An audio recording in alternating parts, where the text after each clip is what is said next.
እንዴት ዋላችሁ የአገሬ ልጆች? ዛሬ ደግሞ ይዤላችሁ የመጣሁት ይሄ የምታዩት የእንቁላል ጥብስ አይደለም፣ የሽምብራ ዱቄት። ይሄ በጣሊያን ሀገር የሚገኝ ነው።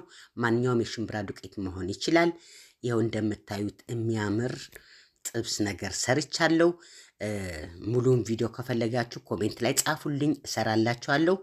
ያው ዱቄቱን እንበጠብጥና ከዛ ኋላ ሽንኩርት፣ ቃሪያ የምንፈልገው ነገር አድርገን ከፈለግን በፎርኖ ቤት እንደምታዩት ካልሆነ ደግሞ በመጥበሻ አርጋችሁ እንደዚህ እያማሰላችሁ ዘይት ጠብጠብ እያረጋችሁ ማለት ነው። ዘይት ግን እንዳታበዙበት እንዳይተፋባችሁ። በኋላ ይኸው እንዲህ አይነት የሽምብራ ፍርፍር መስራት እንችላለን። እንቁላል ይመስላል። በጣም የሚጣፍጥ ምግብ ነው በእውነት። ያው ቪዲዮ ለመስራት ጊዜ ስላልነበረኝ ነው ይችን ቪዲዮ አጋራኋችሁ። እና የውላችሁ እንዲህ አድርገን በጾም ብቻ አይደለም በፍስግም መብላት እንችላለን። ግዴታ ጾም የጠበቅን የጾም ምግብ ከምንበላ ለጤናችን በጣም የሚጠቅም ነገር ነው።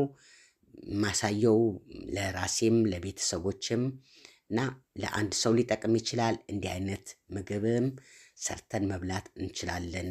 ሽምብራ ሽሮ ብቻ አናደርግ። በሉ ቻው።